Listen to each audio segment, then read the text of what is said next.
Hey everybody, KK and Justin and I have just been chatting about this and that and catching up with each other. Things are going pretty good. I'm starting to feel better. I added in Sundays to the calendar in case that would help anybody, and I'm going to put up my, post my business hours that are in Square for everybody so that you know what I normally have. And if you need any other times outside of those times, please feel free to ask for them because it's really no big deal whatsoever. What I do to maintain my energy is if I have let's say 2 appointments and an errand, whoop, done booking for that day. So I always make sure that I'm not overloaded. So you're not going to wear me out. But I decided with adding in the full moon channel on the full moon and the equinox. What am I doing? Remind me, Justin. Let me see. He's my unofficial court recorder. Yeah, it's the vernal equinox sonic healing. Yes, that thing. Yeah. So my guides have told me that I'm going to know what to do with all these things and that that's a good idea. So that's what we're doing. And then I wanted to take a month off from the workshops because can you believe we're already in the 6th month of this Patreon? I cannot believe it. Boy, did it go fast. And everyone who is, here with me, thank you so much. I appreciate you more than you know. And all of you, I just watch you grow more and more every day. And I'm really happy to be grid working with all of you. I'm going to take a look real quick and see what the sun did in the last 5 minutes. I know a lot of you have probably seen the updates, but which I've been putting up daily, sometimes twice daily if things get really exciting. But we've had very fast solar wind. We've had a lot of smaller flares with big flares on the far side of the sun, which don't really show up on the X-ray flux. It doesn't show up on that graph. So other than the visual on the coronagraph, which I can kind of guesstimate what that's telling me, I really have no way, we have no way to know how big that they are on the far side. And sure enough, when I was like, oh, I'm so tired, I need to lay down with whales, we had a C, probably a 2, like a C2 flare. The geomagnetic levels have been coming down, and then I'm going to post a picture online. You guys will have to see it. I'll share it.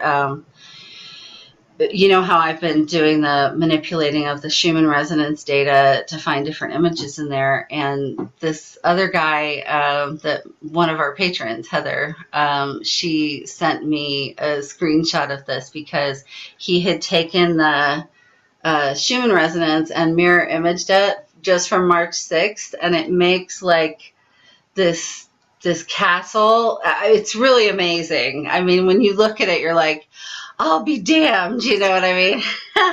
So that's pretty cool. And yeah, the Schumann is still, we're having like oscillations between about 8 and 20-ish hertz, and then those long, skinny, quick spikes where it goes up to 50 to 80, depending on how long it's there. But what's interesting about that is that those I have noticed, that marks like, okay, here we are. We have marked, it's almost like marking, you know how they used to mark film or videotape?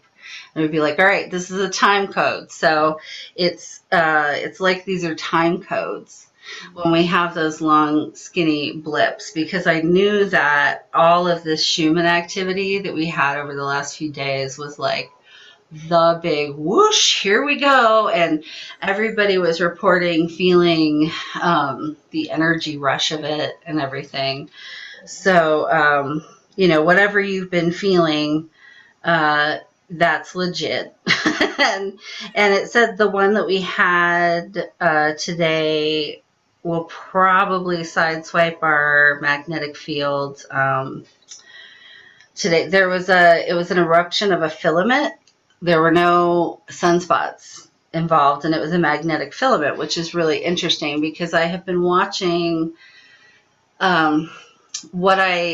doing some more research on the X-ray flux because I was trying to understand why it feels like my energy and my blood pressure like fully tanks the minute one of those values goes down to nothing, like down to a 1 or a 0 value.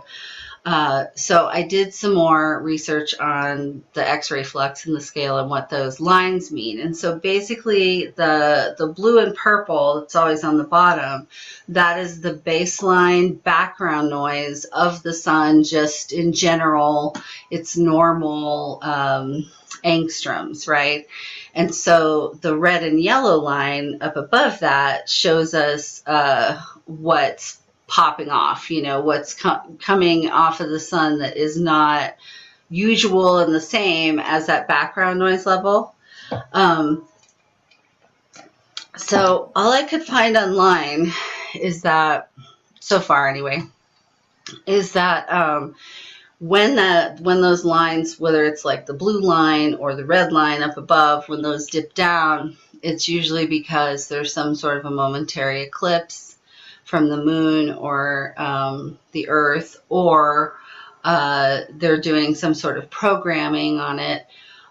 So that doesn't really make me think that has any sort of a bearing on how I'm feeling, when it happens.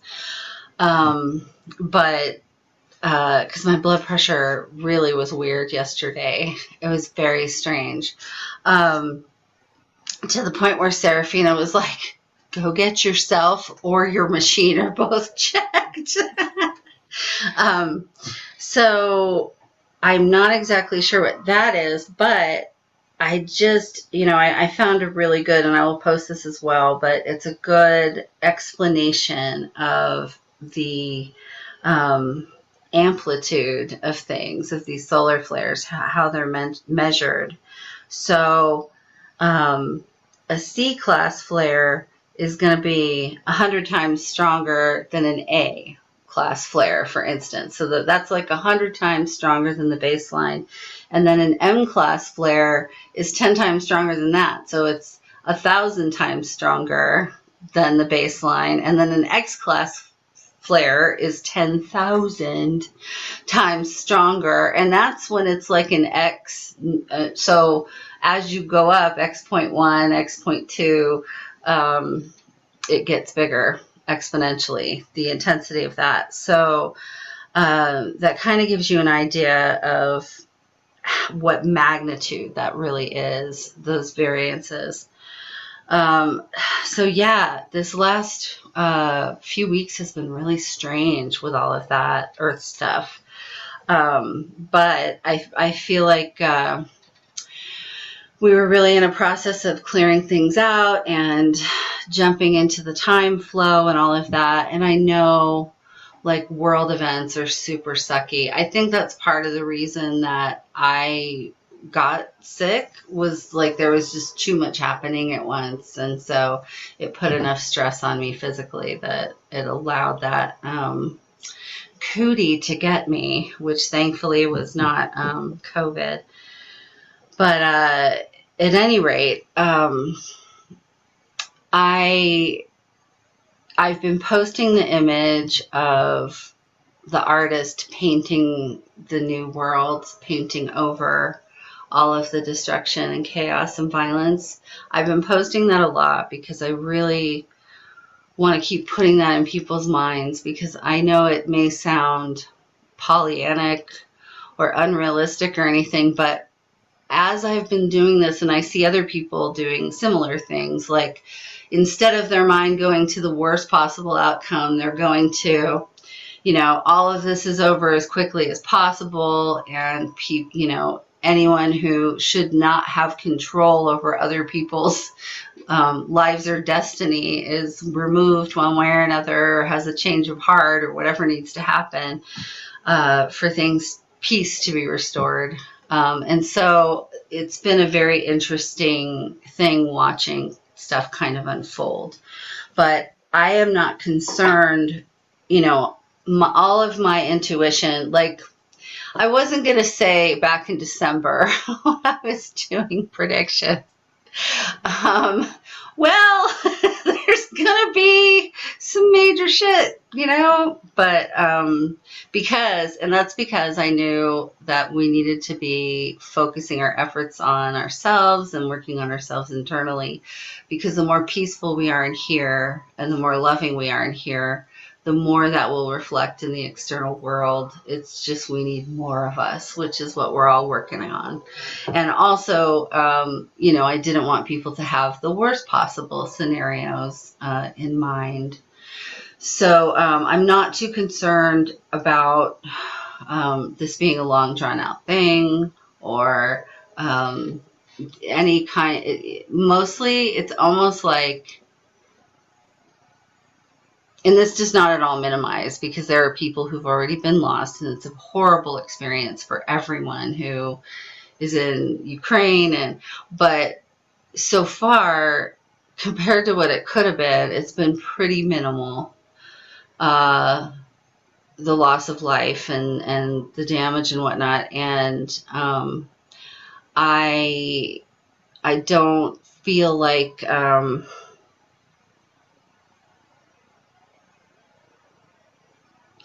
it's just not going to be allowed to go any further. It's looking honestly more like theater. Like all of these world leaders are acting out this weird play, and ultimately, like the end, the end or the marking of this period of time passing is going to be more like that, where it's like,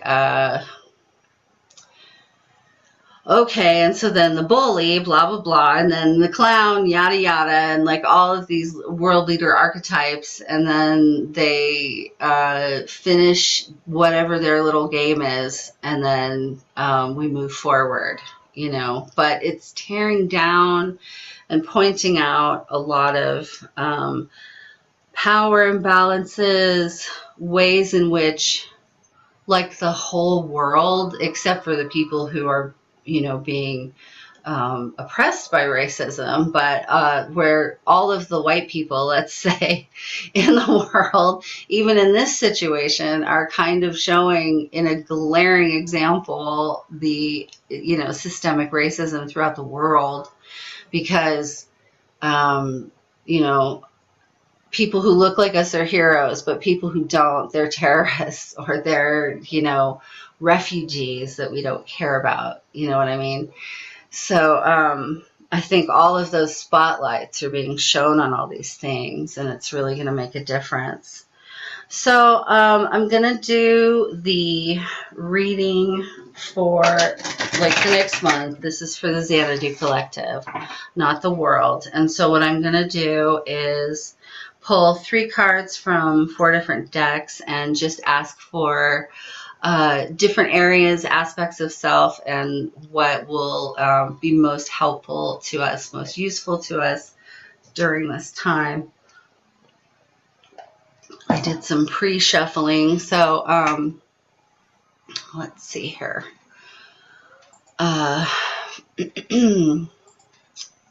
Nope, that's not it. Okie dokie. All right, if you guys could turn off your cameras, that would be awesome, and then I can have more room to show the cards to everybody. Thank you. I miss your faces. You can still talk, though, or interject if you like.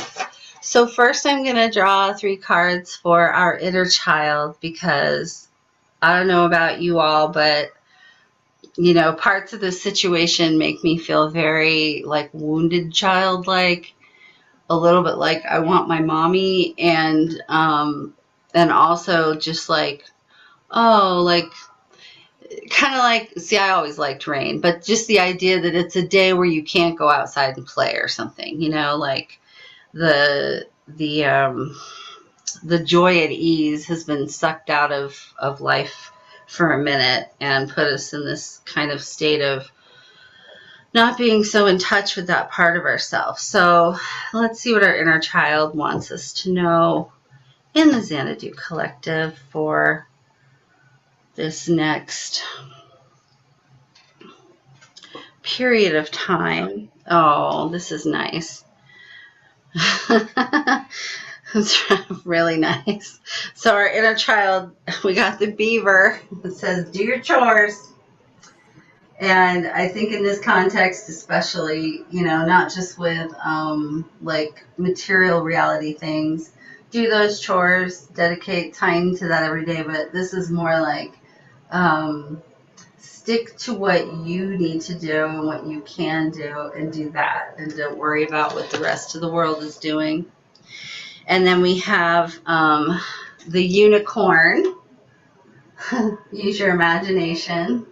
So that's really wonderful. And very validating of everything that just came out of my mouth about holding the best possible outcome in our minds, which is basically our imagination. Our third eye is our imagination, and using that vision to create what we want, what we want to create, what we want to experience, and that use your imagination how to bring more play and more joy in your life, because one of the things about humanity throughout history, but especially in modern history, is that people find ways, even in the darkest of times, to tap into creativity, artistic creations, song, and especially comedy, jokes, games, things that amuse the mind, things that occupy the mind.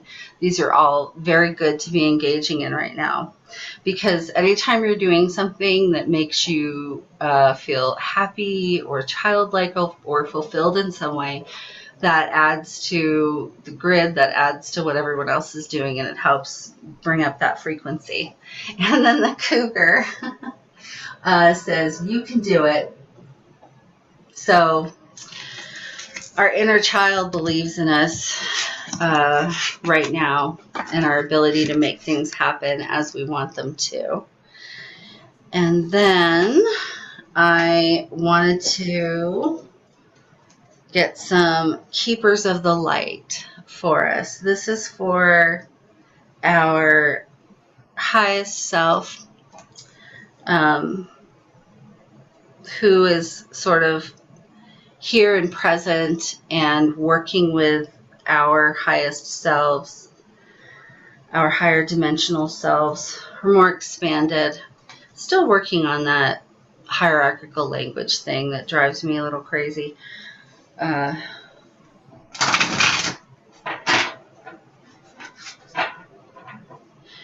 All right. So who is present with us, close to Earth, helping us navigate this time and supporting us? Of course. And of course. This is so much fun when this happens, but we have Master Buddha, increased awareness. So more about self-awareness, and that helps you have, so anyway, deep connection, trust your inner voice. We'll go through the book and see if there's anything special in there with those, but the most important part is that deep connection with your inner voice. Your higher self is like, hey, I'm right here.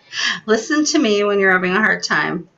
And then we have Kuan Yin, who is all about care and compassion. Choose to be love. Choose to be love. Do what is right for everyone involved. Offer a helping hand. So Kuan Yin is all about compassion and unconditional love and comfort and nurturing and forgiving. And so this is really about being aware of keeping our thoughts so that it really is for the highest good of all, not just ourselves or our region or our country or whatever it is that we label and separate ourselves with. And also giving yourself that love, but just choose to be love. It really does make all of the crappy things so much easier.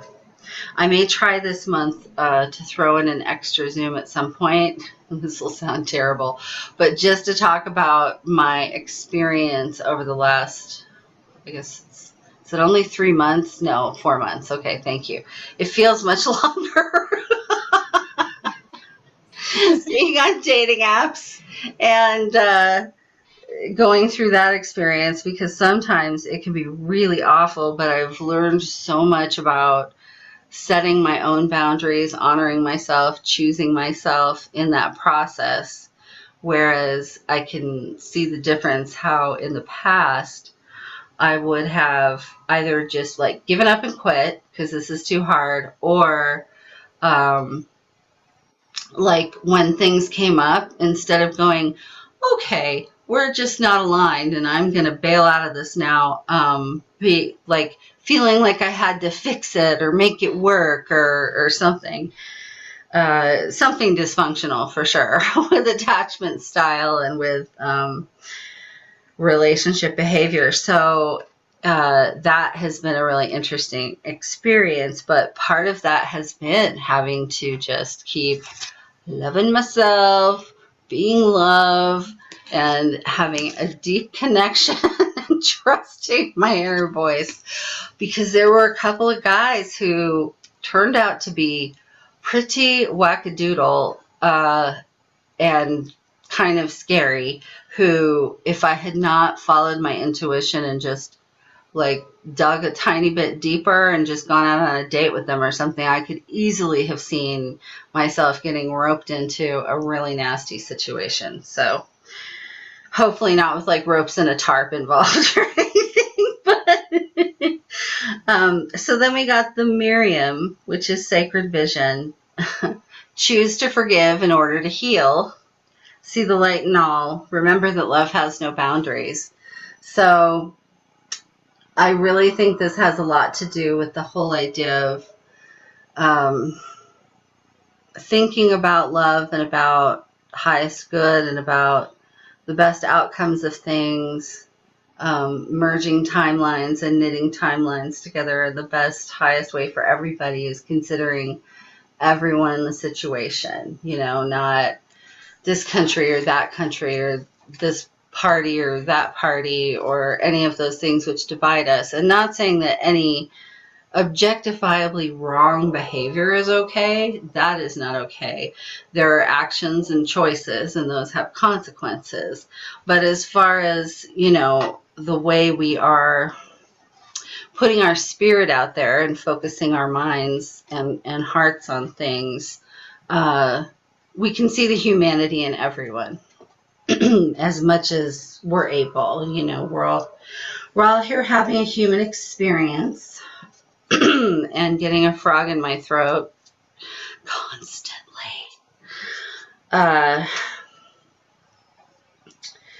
So I'm going to pull some Astral Realms Crystal Oracle cards as well to see what crystals or stones might best support us right now during this next month.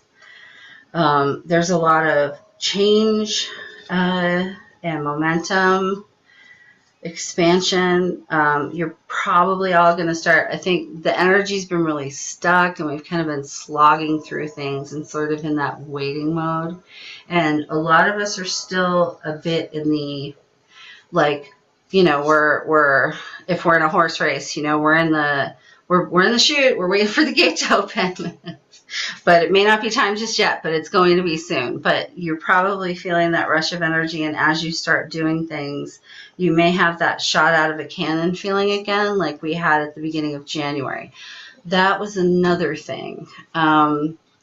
So the channeling that I got from Yogananda recently, and then it happened when the Schumann resonance went into its spiking cycle.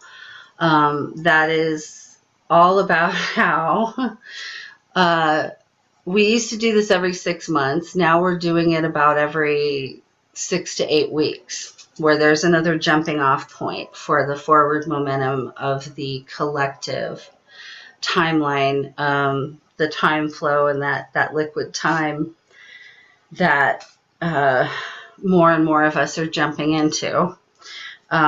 So what that does, though, is it gives us much less integration time. So I think part of the reason why the last 2 weeks before we started this next push, a lot of us were like, ugh, is because we were kind of prepping to do it again, and now here we are, and we're whoosh in that rush of energy. But I think the energy is probably going to be pretty consistent for a little while. I don't feel like we're going to slow way down again. There might be another little pause in the beginning of May, where energy might feel a little stuck, but there's still too many irons in the fire for that, for us to know for sure. So what crystals would be the most helpful for our collective? All right.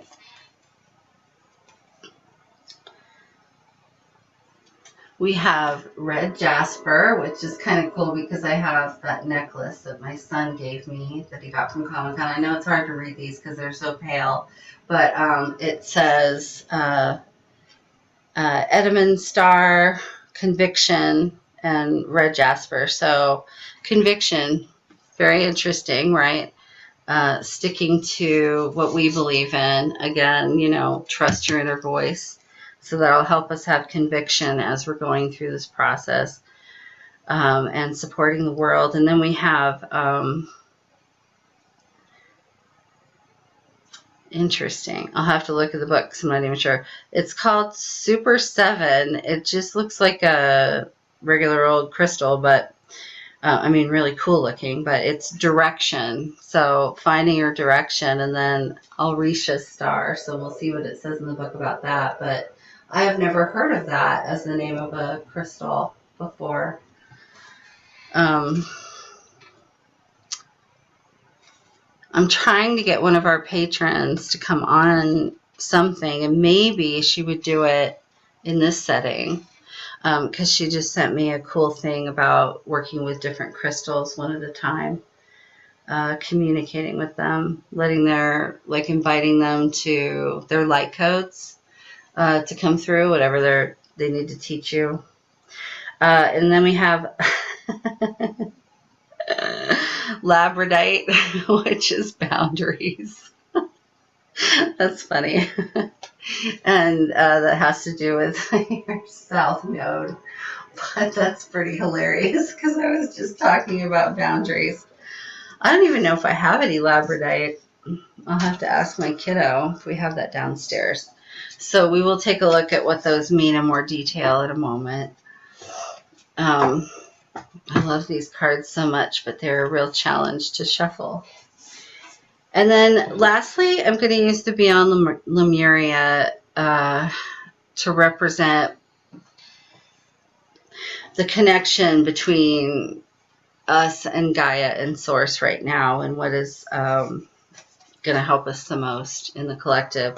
That Lemurian energy is very strong right now as we are moving deeper into the age of Aquarius. That harmony that Lemurians had versus some of the competition and the power seeking and more unhealthy ego pursuits, because I think we've all pretty much decided at this point that our egos matter and they have a job too. And it's just whether our ego is in balance with the rest of our aspects of self, or if it's completely running the show.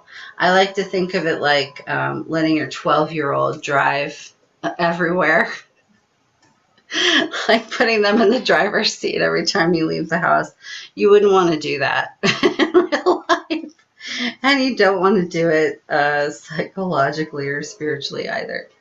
So, which beautiful Lemurian messages want to come through for us today in the Xanadu Collective? These cards are fantastic. I've been getting to know them. Well, that makes sense. And that's funny. And interesting. Yeah, that makes sense. So we have sacral chakra, core of creation. A lot of people going through that Kundalini rising, and it's very funny that sacral chakra came up also because, most of us who are generators have sacral authority in human design, but also when I was talking to the whales and dolphins recently, when I was feeling so crappy yesterday. Oh, somebody's there. Let me see. What are we saying in chat? Yikes, I'm getting the starting aches of... Oh, no. Okay. All right. So sorry. Bye, KK. Anyway, sacral chakra. I was just talking about with the dolphins about... I just wanted to see. Okay. There we go. Talking with the dolphins and the whales about whatnot, asking for their healing as I was listening to them. And the dolphins reminded me that we need to keep making sure that we are taking care of our bodies and having more orgasms. It's helpful. Just like there's other ways you can reset the nervous system, that is something that seems to help when there's this intense Schumann pressure, and that it kind of helps regulate that energy flow, that intense energy that starts flowing through you. So, which is really funny because we had sacral chakra and then high heart chakra, and on here it says ecstatic bliss. So your high heart chakra is like in between your throat and your heart chakra, if you don't know that already. And then we have crystal keys, and there's little light codes in these bubbles that are dancing around her head. So definitely explore more contact and use of crystals, I would say. And this also is about all the keys that are coming in for our crystalline activation. I am so tired of being froggy. All right, so let's look up those crystals first.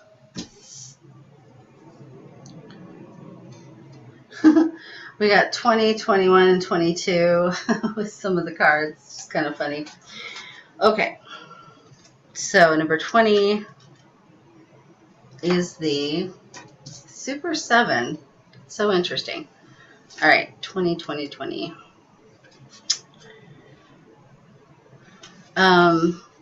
Direction, transformation, lessons, divine right. I think a lot of us are finding that right now, our direction.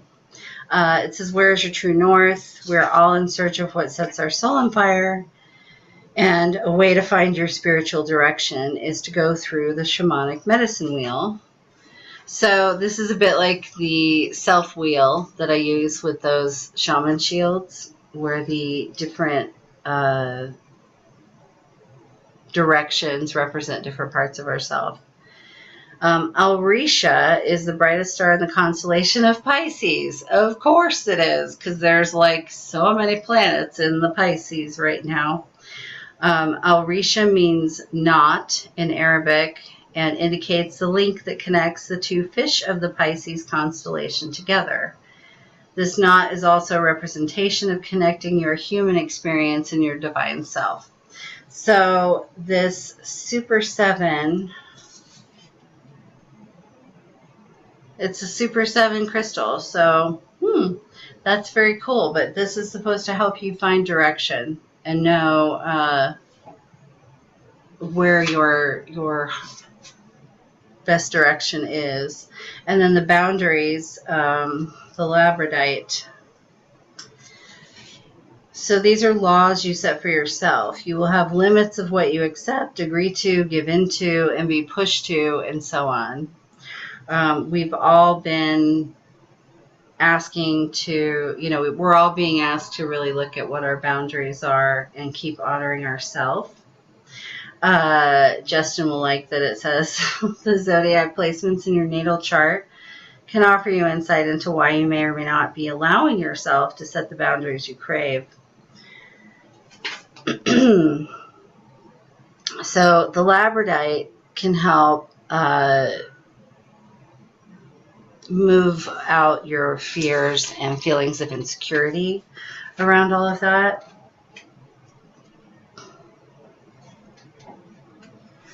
And the labradorite is like, it's kind of cool because it actually almost looks like a globe, like the earth. Very similar. 25, red jasper, conviction. So once you've found your direction and set your boundaries, then it's about having conviction to follow that path and keep them. Keep your boundaries. Honor your boundaries. Consider them before you make decisions and choices. Stand true in your convictions. Trust that your beliefs and morals have gotten you this far and will not lead you astray now. Red jasper helps helps strengthen the connection to earth, and stimulates healing process for the root and sacral chakras. So I think that there's definitely a theme coming through here of what areas are going to be best for us to work on right now. And I will put, as always, pictures of these up on the post tomorrow. So let's take a look at our Keepers of the Light quickly. There's probably not too much there that I didn't already say. I opened right away to the Miriams. So Miriam means the beloved are twin flame angels who come as one. They are mirror images of each other. Ooh, that's giving me chills because I was just talking about the mirror image of Schumann resonance data that I will put up on the Patreon. That is a mirrored image of the Schumann resonance. It looks like this glorious crystal castle.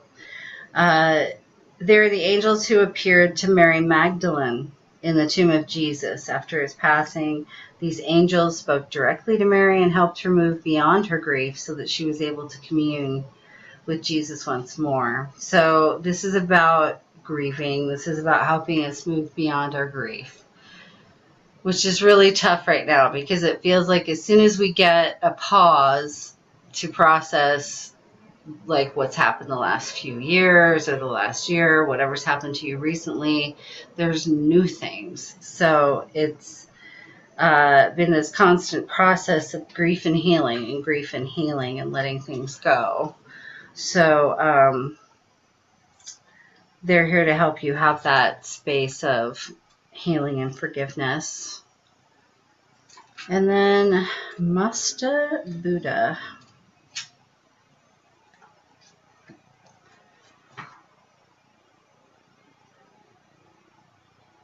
So, reminder that the Buddha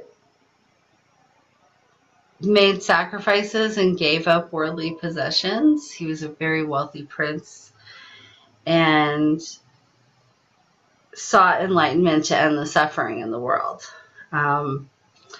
So part of this is about being able to endure a little discomfort for what will help bring about less suffering. The wheel of karma is turning in your favor, and all your acts of kindness and goodness will benefit you. So I really feel like that wheel is turning, and like there's a bit of a reckoning happening where, depending on how much work you've done and where you're at, is going to strongly depend on what happens the next month or so. Everything's already set, basically. Everything's already in motion. So Kuan Yin is also a bodhisattva or Buddha-like being, and the goddess of mercy, compassion, and love.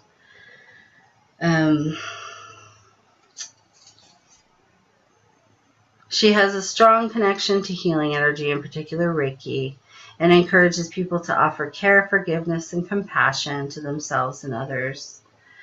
The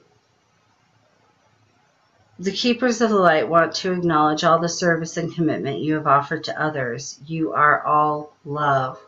If you are finding it difficult with anyone at the moment, the best way you can move forwards is to go beyond wanting to understand why or how they are the way they are. That's a tough one.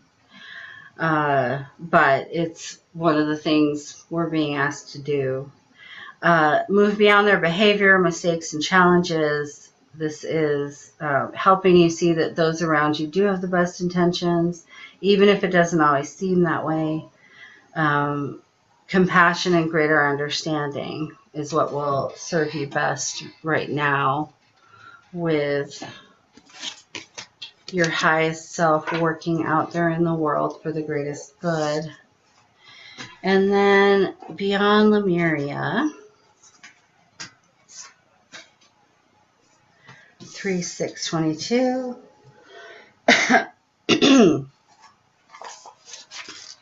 Sacral chakra.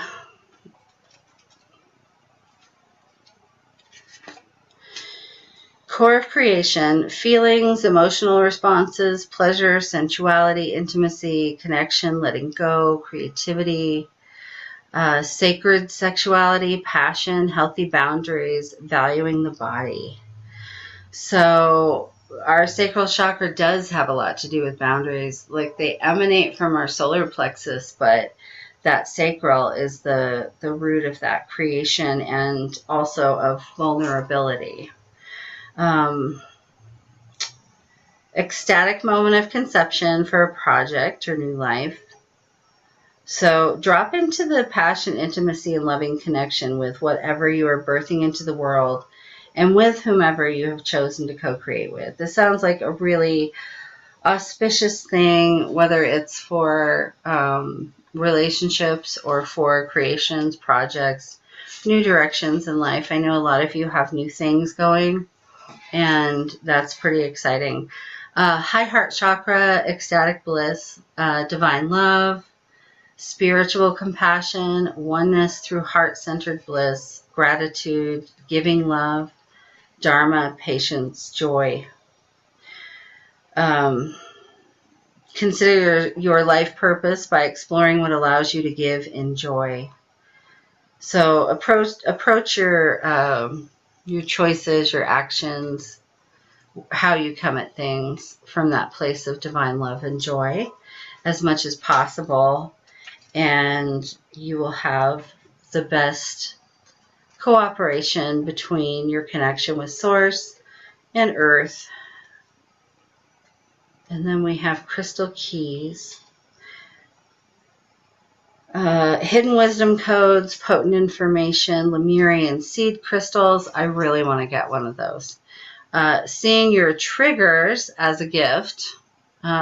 Awareness of drama-creating patterns, healing the earth by looking at your inner environment, healing through awareness. So, what are you focusing on? What are you paying attention to?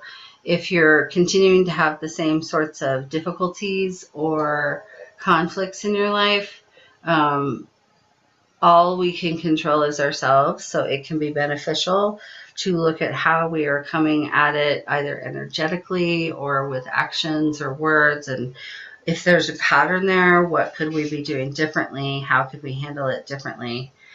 Or from a higher place. And then triggers as a gift.